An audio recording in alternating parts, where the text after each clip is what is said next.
Lho niki matur gunging panuwun.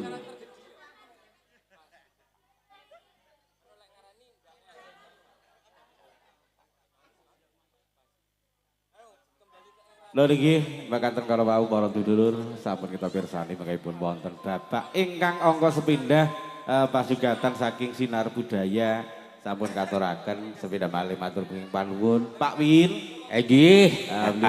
Saderengipun kula ngaturaken wilujeng siang, wilujeng pepanggihan kalian dulur-dulur ingkang mapan wonten ing leladan Kedung Cangkring. Watu Bali. Watu Bali Pagerwaja. Nggih, mbok bilih niki wau ngawontenaken kegiatan paguyuban jaranan campursari Pak Win. Nggih. Lan ugi dipun seguyung dening para putra-putri saking panjenipun Sinar Budaya ingkang dipun pandhegani dening panjenipun Bapak Suyitno. Bapak Suyitno. Lan ugi menika dipun seguyung para sepuh wonten panjenipun Bapak Keni lan ugi panjenipun Bapak Agus CS. Karanten wonten siang punika uga kerjasamanipun dipun aturaken aturing gunging panuwun wonten Mas Novan sak wadyabala. Iki sone ya luar biasa. Apa meneh iki mau sing nang ngarep kae Pak Win. Iki YouTuber kondang. Dipun live streaming sesarengan kalian YouTuber Bolong Ngopi Tulungagung. Wonten Mas Sony, lan ugi Mas Wisnu. Mas Wisnu. Ana Mas Gogon channel. Mas Gogon. Mas Gogon channel iki garis miring iki harimau lah iki lho. Wah, iki wis kondang kalau ing leladan Kota Tulungagung. Menika wonten panjenengan Mas Gogon. Boten kata lumen niki uga dipun seguyung dening kanca-kanca pedagang kaki lima Pak Win.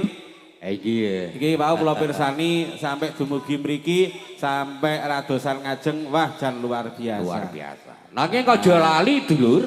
Nggih.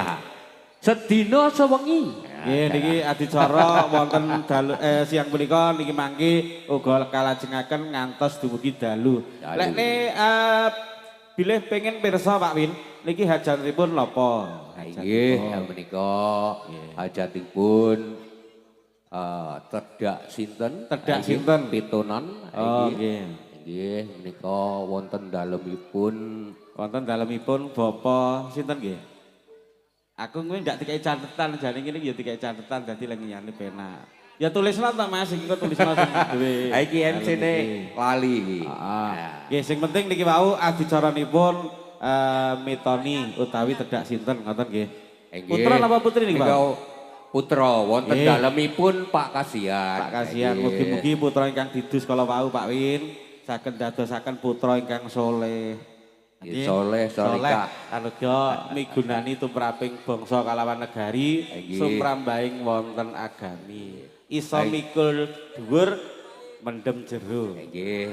Niki ugi mboten katalumpen niki Mas Sutris saiki. Nggih. Matur suwun sanget dumateng kalih sinten? Aparat desa. Oh nggih. Saderengipun kagem panjenenganipun Bapak Kepala Desa segenap anggotanya ingkang sampun paring izin pementasan siang punika ngantos dalu mangke Pak Win. Muga-muga boten wonten alangan satunggal punapa saengga suka parisuka tansah pinaring ayem tentrem tansah guyub rukun anggenipun nguri-nguri endahing budaya Jawi. Iki Pak Carik, Pak Carik. Oh Pak Carik, iki Pak Carik nggih rawuh. Iki Pak Carik.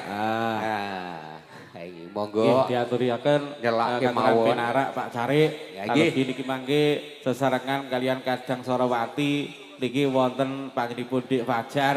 Lan ugi wonten Dik Vita boten ketinggalan menika wonten Sigem